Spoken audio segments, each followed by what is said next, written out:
Hi, listeners. Thank you once again for joining me for this Lessons from the Playroom podcast episode.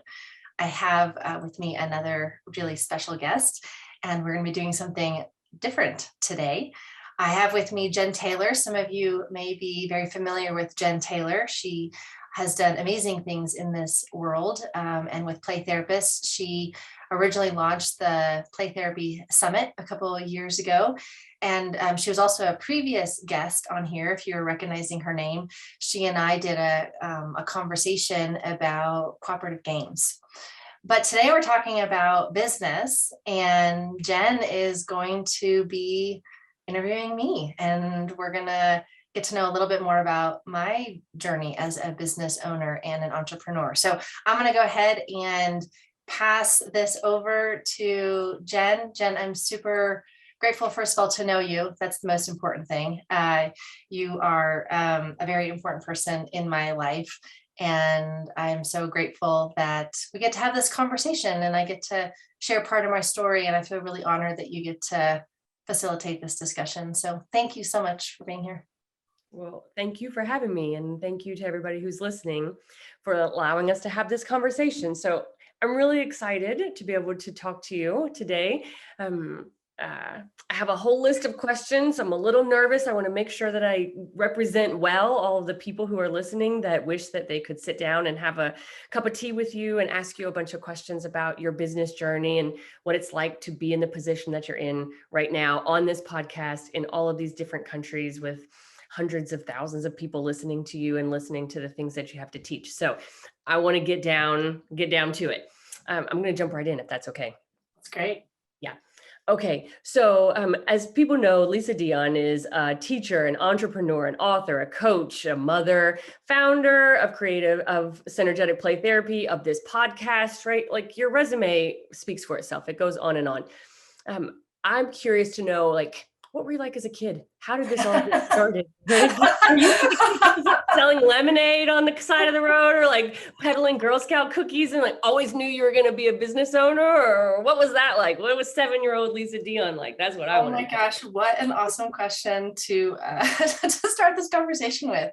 So what's kind of funny is I've thought about this before. I've tried to really think about the connection between my play as a child and who I was as a child and who I've become today. And I like to think of myself as like a play therapist / entrepreneur. So, both of those hats. So as a child, one of the things that I used to play quite a bit was teacher. So I would take my stuffed animals and I would line my stuffed animals up in my makeshift classroom, and I would create worksheets. And I would hand out my little worksheets to my stuffed animals, and I would pretend to grade them and this whole thing. So I loved teaching my stuffed animals. So I played like that quite a bit as a child. So I could see the part of me that wanted to be an educator, be a teacher was there. And then the other thing that I did, and I didn't really give a lot of credit to this until much later in my life, because I really thought that why I did what I'm about to share with you was more of a way for me to bond with my dad. So my dad is a businessman and he traveled quite a bit. And so one of the things that I would do when he was home is he would be in his office paying bills and, doing that kind of stuff. And I would sit on the floor next to his desk. And when he would throw papers in the trash can, receipts, I don't even know what, right? I would actually pull them out of the trash can and I would organize them in my little desk. And I would, in my mind, like pretend like I was running my own little business, or pretend like I was paying my own little bills. And again, at the time, I thought it was, oh, this is a way for me to connect with my dad because I don't really get to spend a ton of time with my dad. But I can also see that was actually really meaningful play for me. Mm-hmm. And so, yeah, I look at what my life is demonstrating now, and in so many ways, that's what I did. I took my stuffed animals and then I took my time next to my desk with my dad and brought them to life as an adult. So yeah, it's kind of fun. is kind of fun. I'm imagining that you probably don't keep all of your receipts in the garbage and go through them now. You probably have a No. nice system, right? I've I learned want to go back some to this. I want different to go back to this strategies. thing about the stuffed animals, though, because if you had all that practice teaching your stuffed animals, I'm just imagining that like you're a natural born teacher, right? Teaching came easily to you. You started doing workshops and teaching people all around the world, and it was just always I mean, one might think awesome, right? that from the story that I just shared, but the answer to that is no. I I really jumped into teaching when I was forced to. And I'll say a little bit more about that. When after I graduated from graduate school, which was in 2003, I moved to a really small town up in the mountains in Colorado. And when I moved to the town, I had this idea in my head, oh, I'll get a job at like a mental health agency or at a community mental health center or something like that. And when I got to this small town, there was nothing. There wasn't the job opportunity. And so I was really left with, I need a job. Like, how am I, just the reality of life, like, how am I going to make money? And I had in the back of my head this message that I had really ingested in graduate school, which was you have to earn the right to start a private practice. And you can't just open up a private practice right out of graduate school. But I'm sitting here going, I don't know what else to do. So I'm going to do it because I need to. But I didn't know how to build a practice. I didn't know how to market. I didn't know anything like that. And so one of the things that I did was I went around to different preschools and I asked them if they'd be interested in a short little presentation and for free. And nobody said no. You know, it was a free like 30 minutes with like a 15-minute, question answer kind of thing, like super simple. And I put myself in the position of, okay, Lisa, well, now you're going to have to go stand in front of a group of people and you're going to have to teach them something. And I remember, Jen, the very first, I remember the room. I remember which preschool it was in. I mean, I remember the whole thing because it was everything I could do to not throw up, if I'm being honest. I was so anxious. I was so nervous. I was so worried about doing it well. I was so hyper focused on being liked. I really was not grounded in myself as I was teaching. I remember as I was talking about what I was talking about, there was a woman in the front row who had the whole still face thing going on. And I remember like going into a panic because, oh my gosh, I must stink at this. Like there's no reaction. It was really unsettling and a very unsettling experience for me. And yet I didn't know what else to do to build the thing that I felt like I needed to build because I needed the job. And so it was very much a uncomfortable experience that I've had to learn how to become good at, and I've had to grow into. And I have taken classes and I have studied how to teach. When I go to conferences, I don't just go to conferences to learn about the content. I watch presenters. I get ideas from presenters. So I feel like if we're going to talk about like your craft, I feel like I've been consciously trying to hone my craft since 2003. And I feel like even now I'm still on a learning curve and I'm still constantly asking myself the question, how do I get better at that? Or how do I, whatever it may be. I don't feel like I've arrived as a teacher, if that makes sense. I feel like I'm a teacher that's always in process of learning how to connect to the audience in different ways. So no, it was not easy, Jen, not at all. I wanted to run away really, really quickly. All right.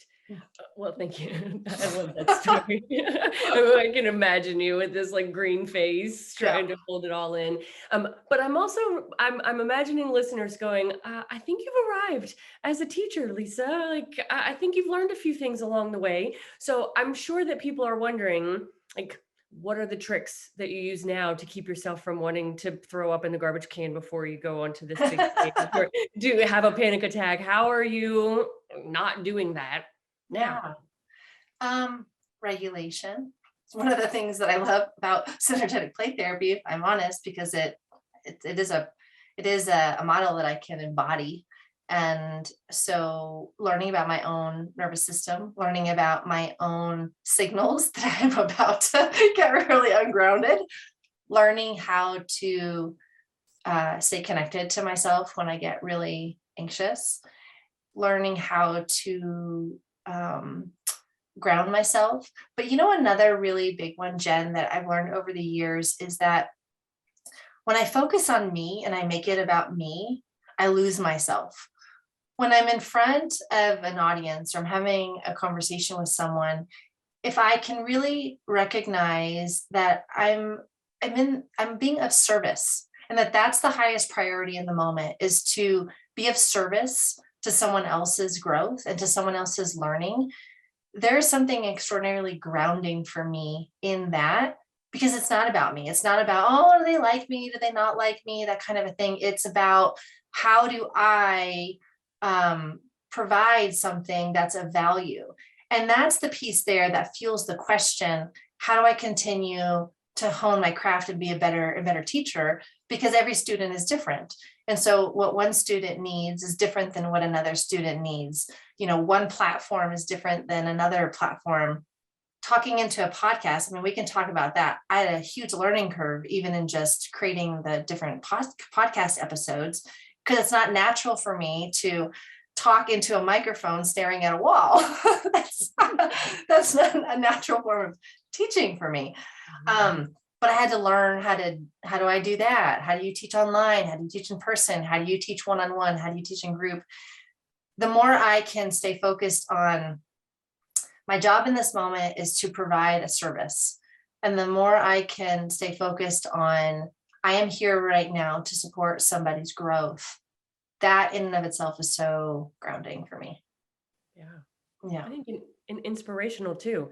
And so I'm sitting here going, well, how are we supporting people's growth by the people who are listening to this podcast? What is it that you'd like for them to get out of this particular conversation? Yeah.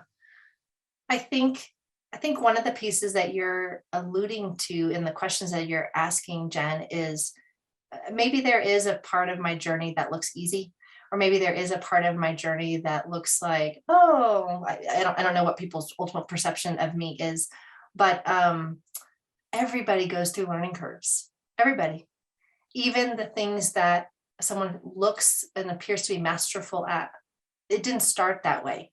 Nobody's born being this thing. Even a great musician is on a learning curve. Even a great dancer is on a learning curve. A great play therapist, right? There's learning curves. And I think that there's something that we can all continue to remind ourselves about, which is it's okay to be on a learning curve. It's okay to be a newbie at something. It's okay to feel clunky at things. It's actually really necessary. It's okay to feel like, oh my gosh, I'm back to square one, or I thought I knew, but now I don't. I feel if somehow that went away from our experience, I think that'd be really sad. I think would really stop our growth trajectory, really. So permission to be super, super clunky. Yeah. Yeah. Speaking of clunky, I was doing the math when we were getting started, and I realized that Synergetic Play Therapy is 14 years old. 2009, yeah, almost 14 years old. So it's like a clunky teenager now. Oh, and which makes perfect sense, since my daughter right now is a clunky teenager and I'm in that developmental stage with her. I say that so lovingly because I'm a clunky parent right now with teenager who, I think that's the developmental stage, is clunky as a teenager. And synergetic play therapy came to be at the beginning of our relationship. So that makes total sense that it's on a very similar developmental trajectory. Yeah, it really is. I'm like looking at it going, and I'm also a little bit in disbelief because I was first introduced to synergetic play therapy. I took an intro class in 2014, and that seems like ages ago, like where I was at that time compared to where I am now. There's some clunkiness to that as well into my journey. So I'm wondering if you can talk from kind of that business journey of how do you get permission to create a whole new play therapy model, to open a business, to kind of go through all these things, start a podcast, write a book. Like you've just given yourself permission to do a lot of things. And over the past 14 years, I want to hear about kind of how have you worked out some of the kinks? How has it become less clunky? Yeah, that's a great question. So you said the word that's really the magic word, which is give permission. Because where we end up sometimes minimizing ourselves is when we have the story that I need to get permission, which is different than give permission. One is outside, one is inside. And so it's really been a journey of how do I give myself more and more permission? And then I think the next part of the question is, well, permission for what? And one might say, oh, Lisa, you're giving yourself permission to create. Yes, but that's simply an expression of the larger permission, which is, can I just give myself permission to be myself? Because when I'm more and more me, there's a natural expression that goes along, and that's true for everybody. You know, the more I allow myself to be the teacher, the more I want to teach. The more I allow myself, give myself permission to be the entrepreneur, the more businesses I want to create. The more I allow myself to, give myself permission to invent or whatever it is, the more like creative ideas, come in. So it's less about the doing actually, and more about permission to more fully be. And the doing, in my experience, has been a extension of that. And I think that's really key, right? The more authentic we are, Jen, every one of us, we all have a desire to contribute in this world. We all inherently want to actually be of service. Everybody on the planet. And the more that we allow ourselves to be who we are, the more of service we want to be, because we want then to help other people also have experiences of growth and experiences of clarity or whatever feels meaningful. So I think that's really the question, is what has helped me give myself permission to be more of me? A lot of it has been studying with people that I perceive have given themselves permission. So I think sometimes we need mentors and we need models of what the possibilities are. And so I look for people in the world that I perceive give themselves permission. And I become really curious about them. And I become curious about their life journey. There's something in that has been useful for me along the way. Another one has been really learning how to work with my fears, because the thing that's in the way of me not giving myself permission sometimes is, really boils down to, because I'm scared. It's really what it boils down to. I'm afraid of what someone's going to think of me, or I'm afraid of maybe not even just one person, like what many people will think of me. I'm afraid of falling short in some way. I'm afraid of perception of it, some experience of pain or discomfort, in my choices. And I've learned along the way how to work with my fears. It's one of the big skills that I feel like has been really invaluable for me. Of how do I work with my fears? How do I tackle my fears? How do I look my fears right in the eye? Because we all know that Joseph Campbell's famous quote that says the cave you You fear to enter, I'm gonna mess the quote up, right? But like holds the treasures you seek. I think that's what it is. Yep. And to me, that's what that is all about, is recognizing that the fear is actually the path. The fear is not the thing to run away from. The fear is the thing to run actually towards. And the faster I actually move in the direction of the thing that seems scary, it seems the faster I grow. And it seems like, like one door opens and then the next fear door is like, oh, now over here. And then it's like, if I can go over there and open that door, and then the next fear over here. And it's like my fears throughout my journey, my entrepreneurial journey, have actually guided me on my path towards becoming more and more me, which is so ironic, but that's been my experience. I'm just going to let that sink in for a minute, because I know people may be in their heads thinking about all the things that they're afraid of right now. Bring everybody back for a second. Be like, okay, we've talked about fear. I think sometimes people are afraid of being successful too. Does that ever happen? Well, yes, because what will people think? I remember, so here's an interesting story. So when I was living in the small town that I was referring to earlier in our conversation, I remember when there was a choice point about buying a new car. This is going to probably sound like, where are you going with this? But there's a choice point about buying a new car. And I remember at the time feeling nervous about the idea of driving a nice car.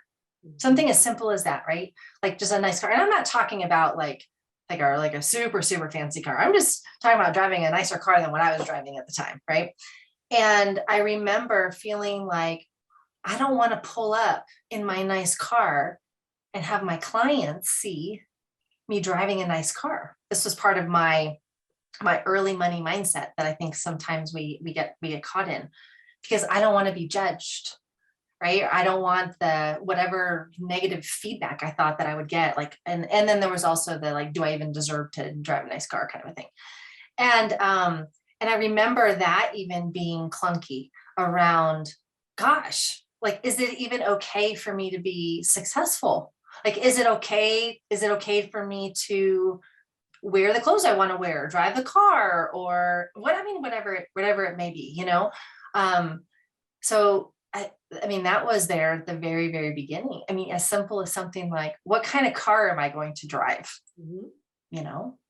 Didn't worry about being judged for being successful.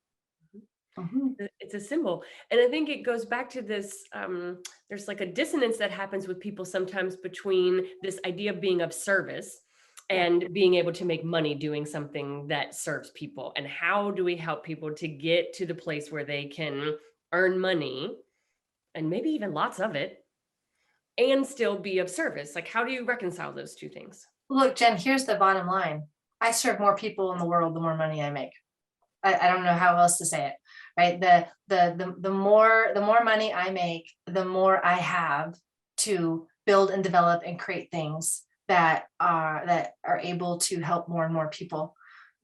What I can do now is the number of people that I can serve now in a given day compared to, in 2003 is a different reality. I'm not saying one is better or worse I'm not saying one is better or worse. But I think sometimes people do. They're like, oh, if you make money or you have a successful income, then that means that you're being selfish, or I've heard words like, narcissistic, or like you're being, you're too spoiled, or sort of that feeling about it, without recognizing that, we'll call it fair exchange. So fair exchange is another way of saying integrity with yourself and integrity with somebody else. And in order to be in fair exchange, there has to be a balance between receiving and giving. And so if I am not able to receive, I will spend a lot of my time altruistically giving. And even though I can tell myself a story that, oh, I'm so nice and I'm being so helpful and all of that. The reality is I'm actually out of integrity. I'm out of integrity with myself, and I'm out of integrity with my client or whoever it is that I'm serving. And the same thing is true is if you start making a lot of money and it is all about, oh, great, now I get to go buy the house or I get to whatever, and then there isn't the component of being in service, then you're also out of integrity. But when you put both together, what you recognize is that you can be in a high level of integrity with making a lot of money and then also contributing back in larger ways where you're very much integrity with yourself and you're very much integrity in integrity with the people that you're serving. That's masterful, in my opinion. And that is a generous gift to self and other in this world. So when we start labeling like, oh, being too successful or making a lot of money is bad, and oh, just serve, that's better, we're actually really missing a really, really important understanding of what being in service ultimately is all about. I mean, it's interesting when you think of some of the people in this world that are considered to be the wealthiest. They're also some of the greatest philanthropists, and they're some of the people that contribute at really high levels. They can't do that if they're not making money. Mm-hmm. So they go hand in hand. Permission, right? And permission to be in integrity. Mm-hmm. You deserve, right? Permission to own your deserve, and also permission to serve and help other people recognize that they also deserve. It's both. So was this something that you got from your dad when you were pulling receipts out of the garbage can, or something that you learned in one of the business classes that you've taken? Like, how did you come to get this level of understanding of this concept? Because I don't think they teach us this in counseling classes. No, I sure did not get this in my counseling classes. So I, my degree is not in business. I've never taken a business class on the level of at a college or a university, so to speak. I don't have a degree, if per se, in business.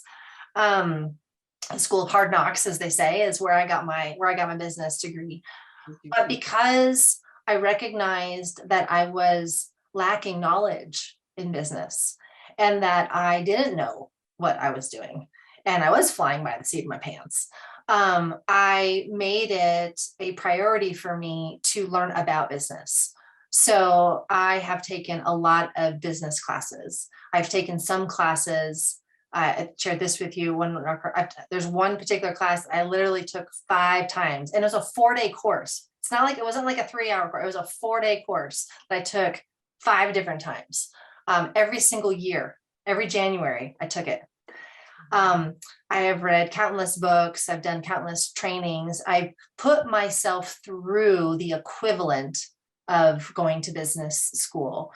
And what I have learned along the way is that there are principles that are sound and that are kind of like the building blocks of business. And it doesn't matter who you learn business from, you're going to hear them because they are the building blocks, but you got to come back to them over and over again. Just like in play therapy, there are fundamental building blocks in play therapy that every single play therapy model addresses, and every single theory addresses, and every single play therapist needs to address. And then there's expressions of that go into different models. The same thing is true in business.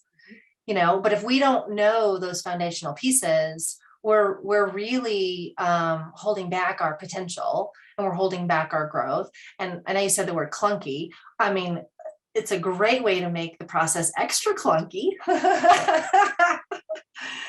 right? Because the reality is, as play therapists, yes, we're serving, but we're all in business. Even if we work for an agency, we're still in business. So I don't know if that fully answered the question or not, but yeah, I've put myself through a lot of learning, which I think is really awesome. And my experience has been, for a lot of people, myself included, we spend a lot of money on play therapy training, certifications, and all those kinds of things. Yeah. Maybe not so much on the business classes and those 4-day programs or those kinds of investments. But what would you say you've gotten from that aside from knowledge? How has that helped you actually make better decisions, for example? Permission. I mean, go back to that word, permission. Um, Normalizing the clunkiness, Mhm. normalizing that there actually is a process. There were experiences, and there have been experiences along the way as I've built things where, I'm looking around going, oh my gosh, is this just me? Is this just my reality? Does it have to be like this? Is it always this hard? Is it, or whatever the story I was telling myself at the time. And then to go and learn and realize, oh, it was supposed to be hard. Oh, got it. Okay. Oh, I get it. That was supposed to happen that way. Oh, you mean that's actually a developmental stage of growing a business? Jen, some people don't even know that there are developmental stages. I know we were joking about the teenager, but there are developmental stages in growing a business. And when we don't know that, we can sometimes feel like something's off or something's wrong or it should be easier. We create fantasies about what it's supposed to be like. um I've learned that the nuts and bolts, because again, there are those foundational pieces and there are the nuts and bolts that are super important. I've also learned along the way, the more that I can normalize my own entrepreneurial journey and the more I allow myself to be an entrepreneur, then I also learn that it's something else I get to teach. And it's one of the reasons why I like coaching people in business and business creation. And I'm a mentor for different organizations and that type of a thing, because it's another way that I can express something that's deeply meaningful for me. Um, I couldn't have done all that without my classes. I couldn't have done all that without reading all the different books and finding what is my expression of business growth, or what's my understanding of business growth, or what's my way of making sense of the different processes that it takes to be successful in business. If that makes sense. No, it makes total sense. I'm looking at my notes to kind of see where else we want to go before we have time to wrap up. But because I'm imagining this again with the fantasies, I'm imagining this fantasy of, oh, you've done everything right. You took all the classes, you like went and studied all the things, you faced your fears, you went into all the caves and opened all the doors. And so it's like, yeah, that sounds scary, but it means that like nothing but success. It Mm, is, I think, the myth that people have. Sometimes we see all of yeah. the products that you have launched that have been successful. We see the things that are going well. We see that your book is awesome. Like we see all these things. And so in my mind, I'm imagining like, oh, okay, if I just do those things, then Yeah. I'm guaranteed success and it's all going to be easy, just like it is for you. As you're saying that, what's coming to mind are it's like two data points in my brain. One about Albert Einstein, like how many hundreds, if not thousands, of inventions he did that never took off and didn't go anywhere until he created the light bulb. Mhm. And then the other one that just came to mind was Michael Jordan. Michael Jordan didn't even make the high school basketball team. Right. I know. What? you know the number of baskets that he likely missed as he was developing his craft was extraordinary. And but what we hear of Albert Einstein in his success, and we hear of Michael Jordan in his success, but we don't hear the back end. And the back end is there for every single successful, whatever successful means, however we want to define that, person that's doing anything on the planet, anything in the world. And the same thing is true for me. I've made business decisions where, here's an interesting one that actually happened in a class where I was asked, well, us as the students, we were asked to write down, what is the number one business decision that you've made that has cost you the most amount of money? And we had to journal about it. And then we actually had to add up how much money we've lost as a result of that decision. Talk about another moment of nausea, Jen, right? Where I really had to look at things that I said yes to, even at the Institute, things that I said yes to, things that I was like, oh, sure, let's launch that or let's create that. And it just fell flat. Or it just actually became a place where the Institute just started losing, that was like the hole in the boat, and money's like sinking out the bottom. What I can say about every one of those, Jen, though, the amazing gift in it is in every single instance, I was trying to be someone that I wasn't. And I was trying to turn the Institute into something that it wasn't. I was trying to focus it in the direction because I thought it'd be a good idea, or because someone told me that, oh, well, you should do this, or you should do this. And every time I have veered away from the vision that I hold in my heart for the Institute, I'm actually going to get emotional on this, right? Or the vision that I hold in my heart for my students, or for even the people that work at the Institute. Every time I veer away from authenticity, my business lets me know, and it lets me know really, really quickly. And so, yeah, there've been a lot of feedback. I'll call it feedback. There's been a lot of feedback that you could look at it objectively and go, that was not successful. Oh my gosh, that was actually a fail. Oh my gosh, that wasn't just a little fail. That was like a massive, like oopsie doopsie, kind of a thing. I've had so many of those. I've lost money. I've all kinds of things as feedback on my growth curve, and trying to hone in and do more and more of what feels most important to me, and ultimately what the deepest expression of my heart is. And the more I do that, that's where I find that I have the most success. Mm-hmm. I like that part about anytime I veer off what's authentic to my business lets me know. Yeah, totally. I also just like, as much as we normalize therapy, I'd like to normalize failing in business as well. Like I'm pretty sure there's at least one book in your drawer that you haven't finished yet. Like, you have the one that everybody knows. There's more than one. There's more than one. Yeah. Okay. There's courses I haven't written. There's books that I haven't finished. There's conversations I haven't had. There's, oh yes. Yes. Every published successful book, there's a few that are in the file cabinet somewhere that didn't quite make it out of the drawer yet. Yes, absolutely. Well, before we wrap up, I just have a few like super short and simple questions that I wanted to ask you, just to, kind of wrap up with your favorite things and some of maybe your least favorite things. Best business book, if you were going to tell somebody, read this one, start. Best business book. Gosh, my brain just went to like starting a private practice or like running a company.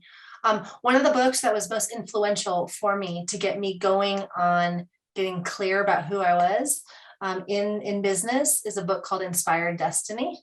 And it's by one of my mentors, Dr. John DeMartini. But that was a beautiful book to help me begin to think about what is the dream that I have inside of my heart. Okay. All right. You guys put that on your Amazon wish list, so you know it's going to happen. What is your biggest pet peeve? In business or just like in life? Both, either. In business is like, what is the thing that is just kind of irks you? That one? Let me think about that. Maybe about the, just thinking like, how could I answer that in terms of like the business process?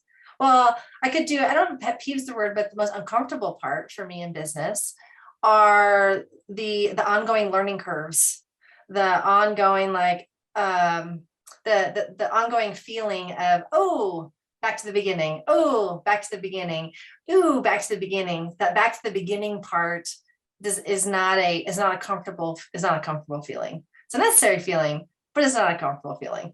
Yes, agree. No matter how successful you are, every time you do something new, it's the first time again. It's the first time again. It's another growth opportunity. Yes. Yes. What's the worst advice you ever got in business? The worst advice I ever got in business, for me, again, because of who I am and how I tend to market and how I tend to move through the world, the worst business advice that I got was that I needed to follow a script for a funnel, right? I have to make this one video, it has to be this long, and then you have to upsell this thing, and then you've got to make this other thing, and then whatever, and then it feeds into this like other program, and this very structured sort of protocol way of marketing is so 100% not me. And talk about me getting clunky really fast if I try to do that. So that was a marketing advice for me from someone that didn't know who I was and didn't know how to teach me how to be myself as a business person. Yes. Oh, the dreaded funnel and the product. You must have a product. All right, one more. What would you tell your younger self now? Which one? The one with the stuffed animals or the one that was sorting out dad's receipts?